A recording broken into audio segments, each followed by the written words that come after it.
Hi there, I am Ravi Tangri, and I am here with my fellow troublemakers, Tamara Kleinburg and Phil Gerbyshak, through something that just emerged on Facebook rather spontaneously just a couple of days ago. It's all about this whole thing about visioning and how do we set the goals at the start of the year and so on. And Tamara, you were the one who got this ball rolling. So why don't you share a little bit of what happened here in your original post and where it came from? Okay, that sounds like a great idea. And I have to say that I was laughing because I posted it and then I walked away for a few minutes and came back, and there was this flurry of conversation between you two and then ultimately the three of us. So I love you guys. It was just so great to see all that conversation. So here's basically where it all started. I, about a week ago, was sent an email from my sister-in-law and one from my son with some photos of me. And my sister-in-law sent me one that was about 9 months ago where I am much larger. And my son had sent me one that was from about a week ago where I am much smaller and much more fit. And I started to look at the difference, not because I was excited about the results I was getting in my health and fitness or because of the contrast, but more because it got me thinking about why was I so successful in the last 9 months in getting so many great results in the area of health that was so important to me. And I realized that it was because I was so focused over the last 9 months on my daily actions, not on my vision for how much weight I wanted to lose or, how fit I wanted to be, but truly the actions I was taking. So that, of course, parlayed into the time of year that we're in, and thinking about 2007, I started to think, wow, one of the big mistakes I make, and I see a lot of other people make, I think it's a mistake anyway from my perspective, is focusing just on the goal and the vision. And while I think it's important to know where you're headed, I wanted myself, and then I kind of wanted to share it with the world, to focus on, well, what are the actions I'm taking? Because if I focus on that, I'm ultimately going to get there. And we're so wrapped up in what it is, the result that we want, that I think we get unclear about the action. So I put a post out there saying, instead of focusing on, right, that's the one, instead of focusing on what you want, although you should start there, really focusing 2017 on what you're going to do, the actions you are actually going to take. And then Ravi, I think you and Phil both jumped in at that point. So I'll leave it over to you guys there. But that was really the start of it. It's all, at the end of the day, it really is about the action, not just the result you're trying to get. Right. And I think what I had commented was that I will is great, but the trouble is the words create pictures in our heads, and our brains work in pictures, not in words. The pictures just paint the picture. Like if I ask you how many chairs are in your home, how do you get the answer? You walk around. Even if you say you can't visualize, you walk around and count, right? We do it in pictures. So if you create a picture of I will, with using that word I will, it creates a picture of it, you not doing it, but it's going to be somewhere in the future. And what I suggested is that you write it in the present, I am, because your unconscious has no sense of time. So it's like, I am doing it now. Will is always something in the future. And that's when, Phil, you jumped in and went, what the heck? For sure. I think my goals, we talked about that, and that was where I got like, what are we talking about? And that is, I want to sell 10,000 books, and or 10,000 units, I guess, let's say, because it's not a physical book, but 10,000 products, and a daily email that I'm sending out called Positively Phil, that goes out every morning. Kind of pretty much the first thing I do in the morning. So I asked, like, how do you get an I am out of that? Because I got Tamara's I will. That makes sense. I will send an email every day. Okay, got it. Check. That makes sense. I will sell 10,000 units. Check. Got that too.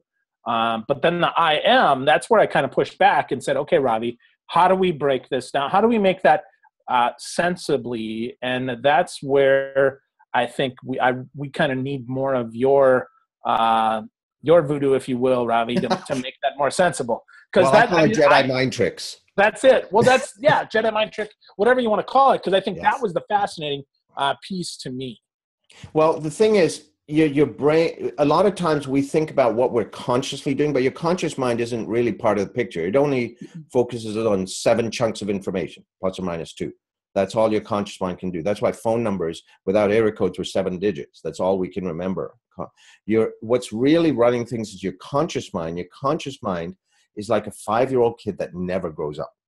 It has no sense of time. So it goes by these pictures you paint with the words. So if you say, I will go up a flight of stairs, okay, where in the picture in your mind's eye, where are you on that flight of stairs? On the bottom. On the bottom. So actually, if you say, I will do this, you're programming yourself to fail. Versus if you say, I am at the top of the stairs, where are you in the picture? Sure, you're at the top. You're at the top. So then your brain goes, oh crap, I'm not at the top. I got to do what I need to do to get there, right? So it creates a discomfort to get you to where that picture is. And that's interesting. So that, so with goals, I always write my goals in present tense. So like right now, the goals that I've just worked with are for the end of 2017. So I write, it is now December 31st, 2017. And I'm so happy and grateful now that, as if I've already accomplished it. So I've got that picture and I imagine how it feels. And the feelings are just as important of feeling how it would be. It's for your brain to go, oh, that's where I've got to be. And then, so that's with goals, but also with the wills. If it's actions today, like Tamara, the actions you take are actions you take today, right? That's why I say I am doing this. So your goals, Phil, I think are goal. The 10,000 books is a goal, but what am you doing today? Right. So that's where I think as entrepreneurs in particular, we struggle because we're so visionary. We're so end oriented, and that is great. That's why we do what we do and get up every day. The challenge I found is when we focus on the goal, we don't get clear on what are the actions we need to take to actually get to that goal. So if the stairs, being at the top of the stairs is my goal, and I visualize I am at the top of the stairs, and I love that, and I would even move across the room to get the sensation of being at the top of the stairs. On top of that, what I need to do every day is I need to take a step a day to get to the top of the stairs, or I need to lunge 3 steps a day, whatever it is. Yeah. And I think that's where if we focus on the actions versus the outcomes, then we get it's a mandate that we can follow every single day. So Phil, I'm just going to use your units, your books as the example, because I have a similar one to that. If I need to get to 10,000 units sold, if I am at 10,000 units sold, because I do agree with the I am versus I will never comes. It's like tomorrow, but I am is here. What is it that's going to happen? What are the actions I am taking to get there? And that's your daily email. So I am sending an email out a day. That is 5 outreaches to media outlets. That is 5 joint venture conversations a week. Whatever it is, it doesn't matter. I've just found for myself that if I get clear on the vision and then focus on the actions and make that what I'm really grounded next to, the outcomes are actually going to happen. And oftentimes the outcomes are actually better than I anticipated. So it doesn't lock me into that outcome. So sure. I want the actions, and because the vision is great, but we've all been there, right? Where at the end of the day, we're like closing our eyes. We're like, I did this. I am the best keynoter in the world. I have $1 million business. No, you're not. I am. Right. Right. But how do we get there is really what we have to focus on. Well, not only that, but how do we do that if we've never been there, right? How do we get where we've never we've never been? How are we, to your am thing, Ravi? How honestly, I don't know exactly what the 10,000 unit looks like. Yeah. I have a guess. What I have plans for a day, daily outreach, daily email. I have 500, partners that are going to also send out an email on my behalf, things like that. But honestly, I don't know if that's going to work. Yeah. It makes it very hard to see that end, or like, hey, I'd like to weigh 150 pounds. I haven't weighed 150 pounds since I was a sophomore in high school. I don't even have pictures of me at 150 pounds. Right. So I don't know how, and I guess, Ravi, we're kind of looking to you here, buddy. How do you visualize steps to get somewhere you've never gone? It's easy if there's a map. If there's a map, though, everybody would do it. Now, that's one key thing. I think you got to know what the first steps are, but you can't map out every step of the way because stuff happens that you couldn't have planned, right? That's like me saying, okay, I'm here in Halifax and I'm going to drive down to Denver where you are, Tamara, and I want to know exactly end of the day, what, exactly where I'm going to be, exactly how much gas I've consumed, how many stoplights it's stupid. Things change, right? There's constructions. I can set milestones. I can say, look, by day 1, I want to be in New Hampshire. By day 2, I want to be so-and-so, somewhere there. So I can set milestones. And then I can get really detailed about the first day. Okay, this first day I'm going to I'm going to set out at this time, and by this time I'm going to be here, and by this time I'm going to be around there. But stuff's going to change as you go. I mean, there's a thing that I use. I call, you guys may know I started out as a physicist, and I'm not saying it translates from quantum physics, but it's certainly everything does at the end. Everything does, yes. There's a what do you call it? There's a law of uncertainty in quantum physics, but I find there's a law of uncertainty in planning where you go. Like here's the way I sort of look at it. If the star is your vision, right? Yeah. And you could map out the whole thing, but you know what? Stuff changes, right? And by the time you've mapped it out, that path is obsolete. And so what will often happen is by the time you can follow every step, but by the time you get there, the goal is actually moved from where you thought it was. So the way the law of uncertainty to me works is it's like this. You can have your vision, get really clear on your vision, and get really clear about your first step. And then once you take the first step, you'll discover what the next step is. It will probably something different because you might have met someone, something might have happened. You could have got an interview, which opens all sorts of doors. But to me, the law of uncertainty in goals is you either know the vision or the path. You can't know both. If you map out the path, stuff's going to change. You won't get to your vision, to your goals, right? But you can be really clear about the vision, really clear about the first step. And then, you just get going on that first step. And trust, you'll find the second step when you get there. Well, and if I had that drawing on my computer, so I agree with you. What I would do is add little ticks that are assessment marks, because I agree. You can't know your whole path, but you can know your starting plan. And I never get the quote right because I'm horrible with quotes, but it's never, your plan's never as good unless it's the battle. Wait, what's that quote? Come on, one of you has to know it. You know what I'm talking about, right? Okay. Basically, until your plan actually sees the battlefield, it doesn't matter. Yeah. So that's the gist of it. I'm so bad with quotes. One day I'll get better. And I agree with that. So I think the key to it is adding, so you have your vision, you know where you're headed. So I am, I'll give you an example for mine. So my goal this year is to have 250,000 people impacted by our work over at my business. So we say it as unleash 250,000 innovators into the world. So that's my goal for 2017. I am unleashing 250,000 innovators. I have a very detailed plan. And in 3 months, when I've taken enough action against that plan to know, I have a little assessment mark. Right. It's, okay, what worked, what didn't work, what needs to change. I think that as long as we get to, if we add assessment into it, then we'll change as we need Absolutely. to change. And after that first day of driving to Denver, when you realize the highway would have been a hell of a lot faster, you might adjust and go to the highway because you realize you wasted 5 hours driving. Or you might say, I kind of like the scenic path, so I'm going to stay this route instead. But I think that's the part that we need to add into that is, here's the vision, here's the plan, and then here's our assessment along the way. And then we'll know what to do next. How often do we assess? Daily, weekly, monthly, yearly? What's our assessment point? I do it monthly with massive action happening daily. That's for me. Yeah. I think you have to, if it were up to me, I would assess every 5 minutes and I would tweak every 2 minutes and I would never do anything the same. And I've tried that and it turns out that doesn't. You wouldn't get anywhere. You'd spend too much time analyzing. So for me, that's what I do monthly, and then quarterly is a major assessment. So monthly is kind of more up to date, and then quarterly is a big, let's look at everything. For me, I don't know, what do you guys do? Well, the thing is, I think, even if you're entrepreneurs, we are businesses, right? Yeah. And, I do a lot of strat planning for businesses, and, it's the same thing with them. They have a vision, and the strat plans I work with are, what's the milestone for year 3 to get to that vision? What's the milestone for year 2?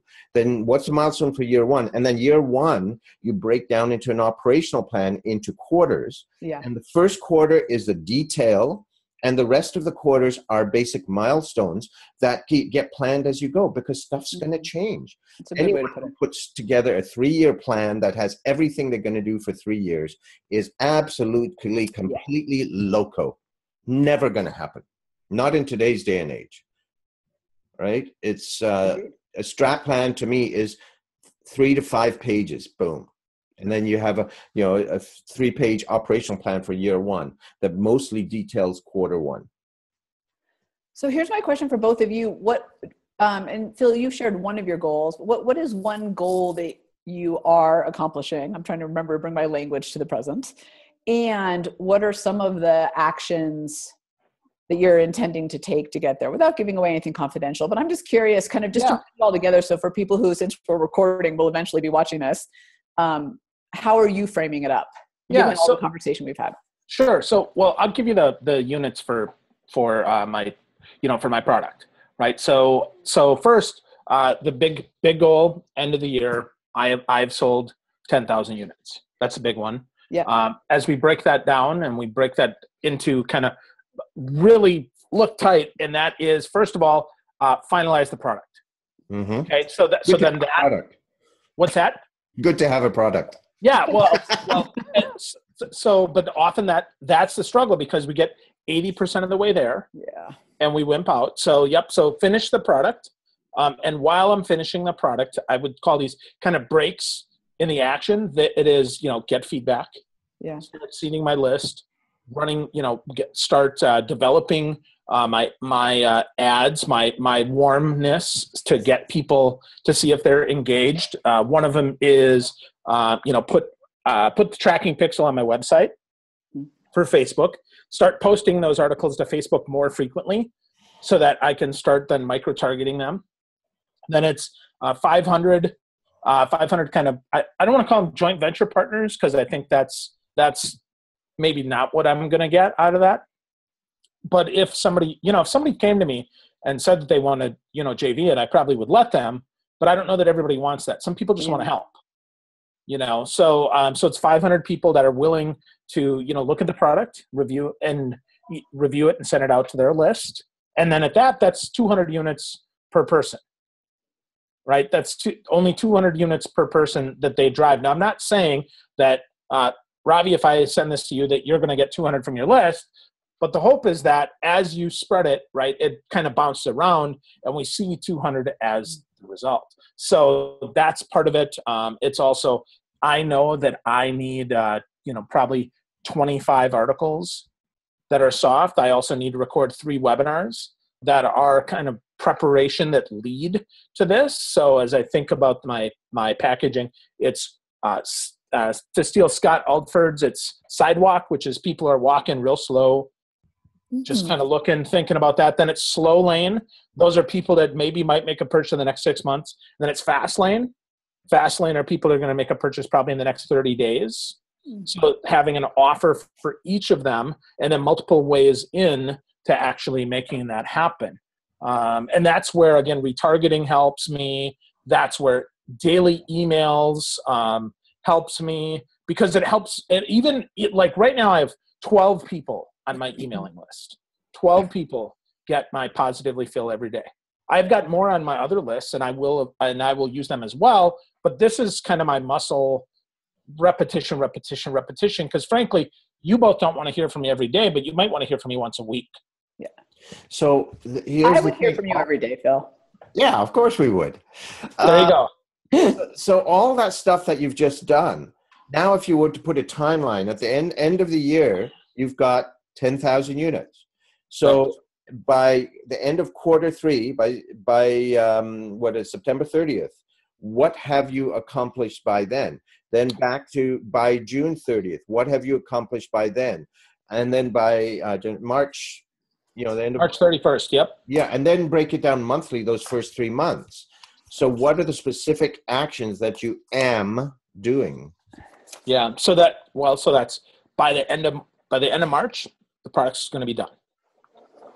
So then I break that up.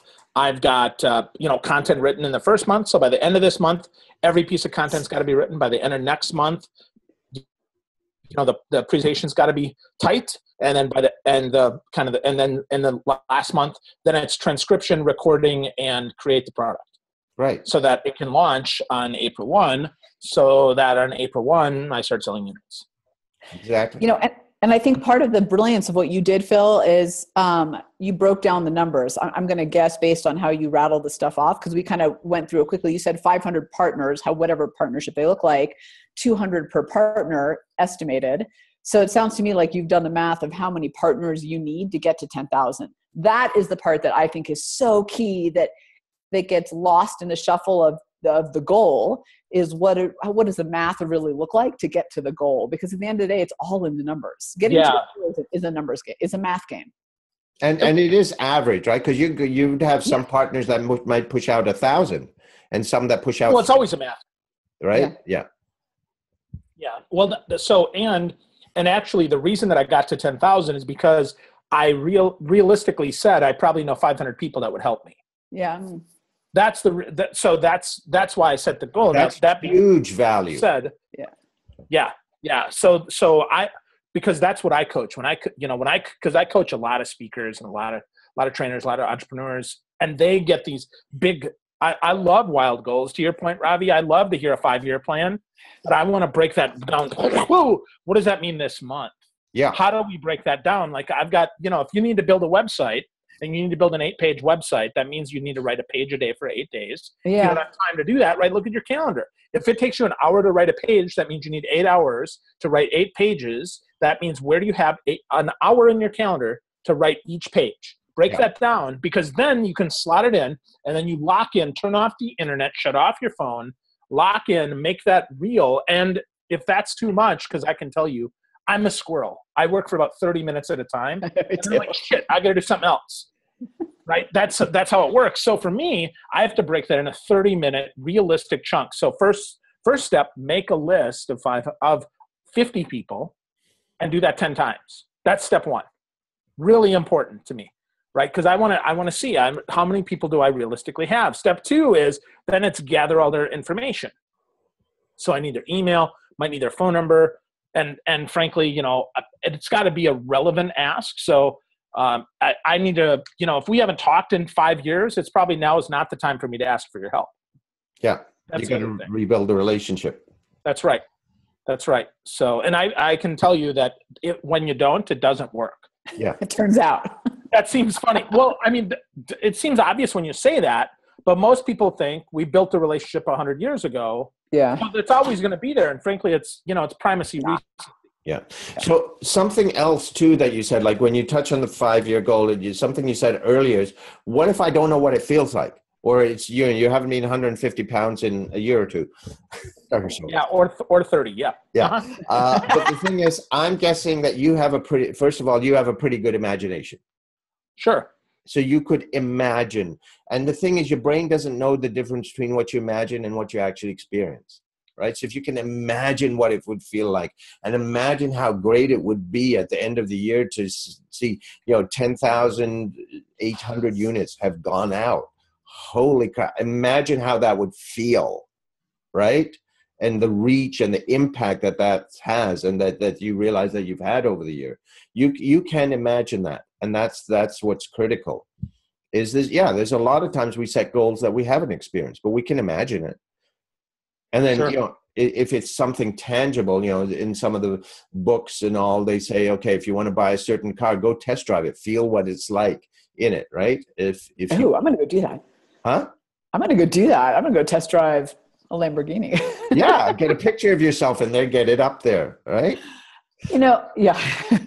I would love to also, if you guys are for it, I know we're not done yet, but it just popped into my head, had this conversation in 6 months and at the end of the year to see how the progress has gone for the three of us. I would love it.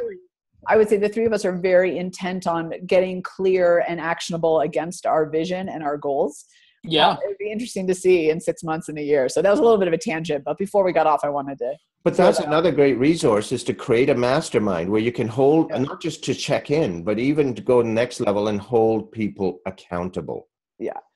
Because as solopreneurs, we don't have that accountability. Yeah, we don't. It's a lot harder. And I'd say that I have 2 masterminds, one of which I've been in for almost 5 years, every single Tuesday morning. He's an entrepreneur out of Chicago. Yeah. And it's very strict. So we have to upload our challenge, what we want to talk about, one thing only the day before by 5 p.m. If we don't, there's a $50 consequence. If we're late to the call, there's a $50 consequence. Wow. You'll be amazed how that consequence keeps me from missing what I'm supposed to do, because I don't want to pay him $50 and he doesn't want my $50. So it's incredible. But the other thing I'd add to it is, Phil brought up something really important, which is, and I think we're all doing this all the time, especially as entrepreneurs, we're trying to set goals that we've never accomplished. So we go to write the plan and it's like staring at a blank piece of paper and going, well, the goal sounds great, but I've never been up a spiral staircase before. So how the hell am I supposed to get there? And I have over the years learned the value of stalking. You just got to stalk people. Everything that they do to get to where they're going is online. It's all there. It's in articles that have been written about them. It is on their websites and how they do things. It is. So I have gotten really intentional about stalking people. I don't go through their trash, but I do check out everything they do. I get their newsletters, not because I actually care about the content, in terms of like what how it's structured.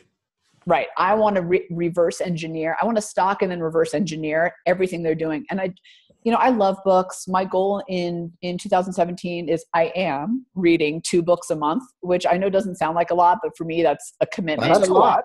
Well, it's just so hard to get to, right? So, we have so many other things that have to get done. But one of the things I've realized is that I don't want to wait for people's books to come out, because by that time, we've moved on to the next way to do things. So I want to watch it in real time and actually watch. So anyway, a little side note on that, but I think if we're looking for some energy and some creativity around, well, how do I get there? And just something to fill the start of a blank piece of paper, it's about stalking other people. Cool. I stalk you too. Cool. So so why don't we talk? So let's do that. So if we're going to check in, you've got my goal. So Tamara, Ravi, what are your goals? What do you want to do? Well, I've got 2 for me to my main business. What I'm doing is I'm really branching. The bulk of my business has been corporate, but I've on the side also worked with individuals, right? All my work is about purpose, whether it's shared purpose with an organization and building strategy, or individuals. I'm really building some online programs on purpose. And one I'm doing on my own, and one I'm doing in partnership with a mutual friend of ours, Holly. And so Holly and I have actually set some pretty ambitious goals for our present show and such. And then, cool. and so on. So there's sort of 3 tiers: the corporate, my personal side, and then the present show with Holly. I've got some pretty solid goals in all 3 areas. So which one do you want to share so that we can help you be accountable, Ravi? Well, let's go with my personal one. It's the brand that I'm kicking off this year is Soul Engineering. SOUL, Soul Engineering. So how do you create that focus, that meaning? So there's a program that I now have to rejig. Actually, I've already got it, but I just changed the brand, so I've got to re-record so I did a soft launch of that last year. So that main course, my target is to have 1,000 subscribers this year. So on 12/31 of 2017, I have 1,000 subscribers. I was going to say, wait a minute. Your life, huh? I was about to say, wait a minute. Your language was future. Yeah. So I on December 31st, I have 1,000 successful subscribers on Soul Engineering Your Life. Excellent. And do you have any thoughts on how you get there? Are you JVing? Are you how are you doing this? I played around with JVing last year with the soft, and it didn't get really solid results. So that's what I'm really working on, building my own base initially, and I might JV next year, but it's through Facebook and social media, basically. Going to be building that. Awesome. And are you starting at 0, or how many do you have now?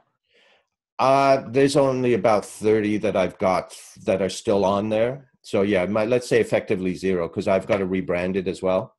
because I had the old success engineering your life that I had, and it really wasn't right for me. It's much more right to say soul engineering. Yeah. Cool. Hey. Cool. Your turn there. All right. I was pulling up a document, which is why on my other screen, because I'll share this document with you if you'd like.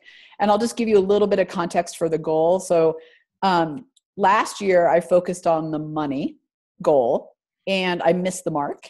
And I realized, not because I just missed the mark, I realized that focusing on the money doesn't actually give me a good filter of what I should and shouldn't be doing. Yeah. So I actually backed away from that this year, because I realized that if I focus on the impact I want, the money will come. Yeah. And I don't make good decisions when I just focus on the money. That's the reality of it.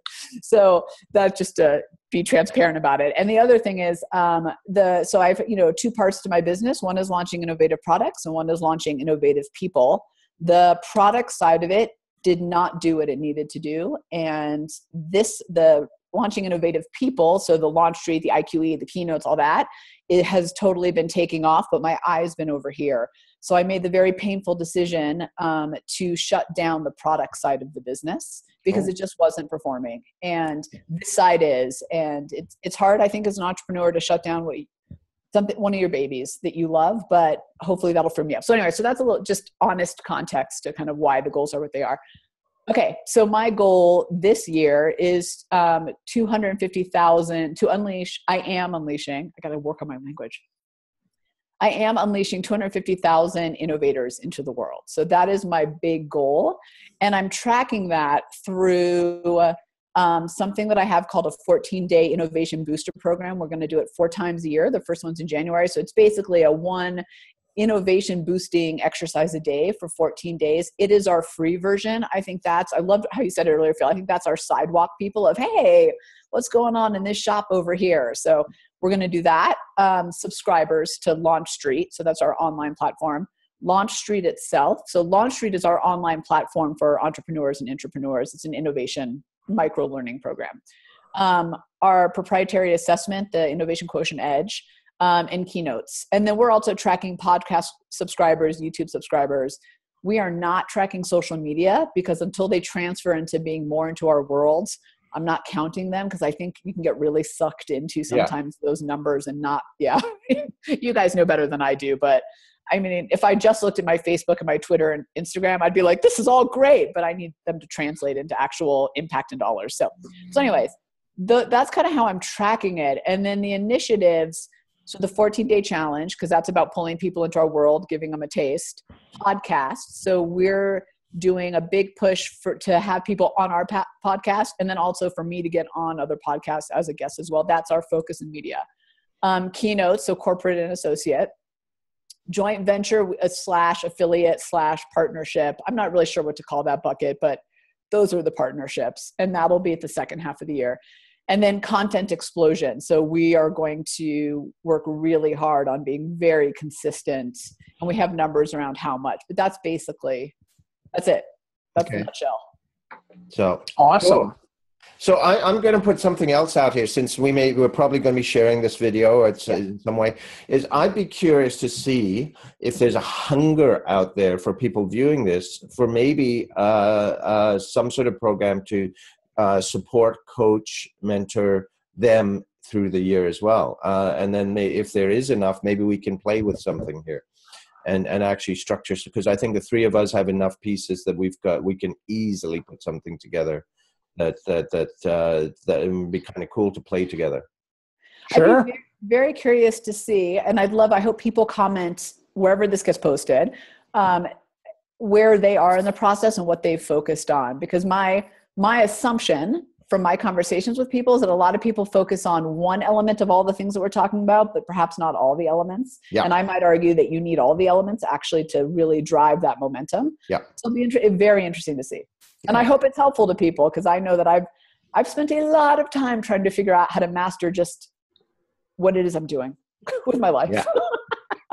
I'm glad you didn't say to grow up, because we don't want to. I know. Oh, that's overrated. I wouldn't even bother with that. Not with you two. So maybe we should all share, if people want to connect with us who see the video on the other person's site, you want to share your website and email if people want to connect with you on this, guys? Yeah. Phil, you want to go?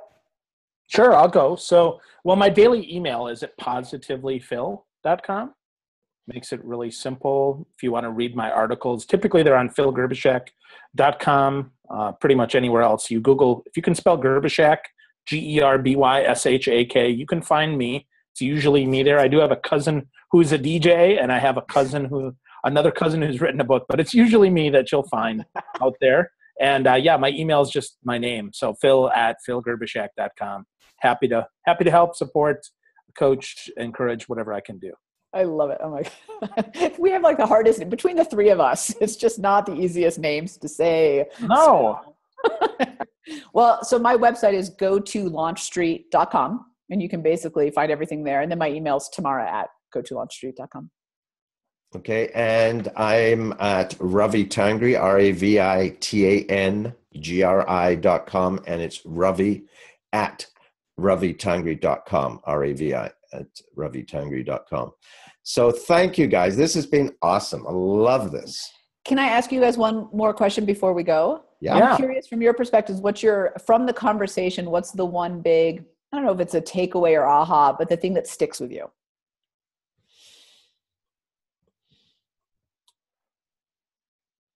I love the way Phil just concretized all of the steps, because you've got all of those steps there that are your I ams. I love that it just bam, bam, bam. So you had it. That was so cool. And also the other thing is I'm just discovering the synergies among our stuff. It's very cool. I know you and I, Tamara, we connected on Twitter years ago just by similar interests and so on. Ravi was one of the first people in the kind of NSA CAPS world that I met. Very cool. I got you to go to your first NSA. You did. And then you introduced me to Gina Schreck, who has now become a good friend. Isn't that funny? Small world. Wow. I know. Phil, what about for you? So, well, I think my big takeaway is talking it in the future with the I am. So I am, I wrote, I have sold 10,000, I wrote that down while we're talking. So for me, I'm very jacked about that. I feel strongly that, I know the steps. Now it's about execution for me. And it's the blocking and tackling and the daily commitment to getting it done. And the reason that I shifted, by the way, from books to units is because I have two projects that I'm working on. And one I think is actually likely more saleable, the one I may be more passionate about. So I'm going to do the saleable one first because I've focused on passion, and that drives me away from my big goal of impact, because I do stuff that's fun and not always stuff that's profitable. Here. For me, yeah. I heard a movie star on an interview once said, I do the blockbusters so that I can do the indies. And I've tried to remember that. That's a good one. That's good. So what's your takeaway, Tamara? So mine is, I would say that mine is bringing it into the present tense too. That is mine. I'm clear about where I'm headed. I'm clear about the actions and focusing on the actions, but bringing it into present tense is a great reminder of how to hardwire it a little bit. And I've been doing a lot of reading on NLP type stuff recently, and just the hardwiring of the mind and kind of how it all works. And that was a great reminder. That to me, that brought it all together. I also think too, is kind of this call was very cool. So Ravi, thank you for setting this up. Thank you both for actually having a conversation on Facebook of something I posted. Most people, you don't know who actually reads stuff on Facebook, but I think it's cool how we all had different pieces of the puzzle. And to me, that's also just a great reminder of how important it is to have these conversations and not be off in your desk in your silos. Because I think in our world it's so easy to do that. Well, and that's the other part of that. Part of the reason I don't map all the steps is stuff happens and you got to follow your intuition. And when the energy was here in this conversation, the first thing was said was, okay, let's talk because there's energy here. You follow the energy, right? And it creates paths you couldn't have imagined. And that's what's cool. That's what I love about this. You discover the way. Yeah. Well, and you have to be open to it too. I think that's the thing that we need to say is openness to change, openness to unknown and openness to someone else possibly squashing your idea, but more often than not, encouraging it is, that's an important thing that many people miss. I think you're right. And I've found that the people who give me the least favorable feedback, the ones I don't want to hear, are probably the most helpful at the end of the day, if I can avoid taking it personally. Yeah. That's interesting. I think if they're specific, I think you're right. But some people just like to poop on things because they think they're fertilizing, and in fact, they're stinking the place up. Yeah, also, I don't mean them. I mean the people who come from good intention. Yeah, of course. But some people are just like, poo, poo, poo, poo, poo, and I'm like, oh. But at the end of the day, they have stuff I need to hear, Sure. But also, I think it's important to whittle down what's really important. I flash back, there's a video I used to use by Tom Peters back in the 90s, where he was quoting this guy from 3M. And the manager says, we cut our funding for all of our research teams at least 6 times. How else do you know you've whittled it down to the absolute fanatics?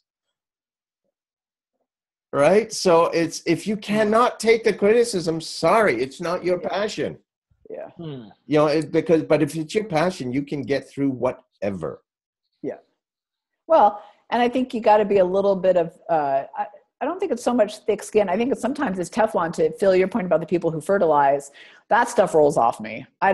If you're not coming from a place of actually trying to make it better, I don't really care. I still struggle, in all honesty, with people who have good intention and give me the feedback that hurts my feelings. I don't want to take it. I'm like, oh, but they're kind of right. And it's, we tend to avoid those people. And especially in innovation, it's all about yes and. But the yes no's actually have a lot of good stuff to say too, but we tend to avoid them because we don't want to hear it. So a little side tangent there, but. Well, you guys have both written books, right? And I still think back to my first book, and when I got the stuff back from the editor, it was like, because even in Word, it was half of it was gone, and it's turned red. And it's like, but you know what? She made me a better writer. Yeah. But that first reaction, yeah, absolutely. But she didn't. No. So anyway, cool. So we're at the time for. Tamara, we're at your time here. You have to go. Yeah, I do. I have. This is a great way to kick off the new year. I look forward to staying in touch with you guys, and we shall talk with you soon. I can't wait.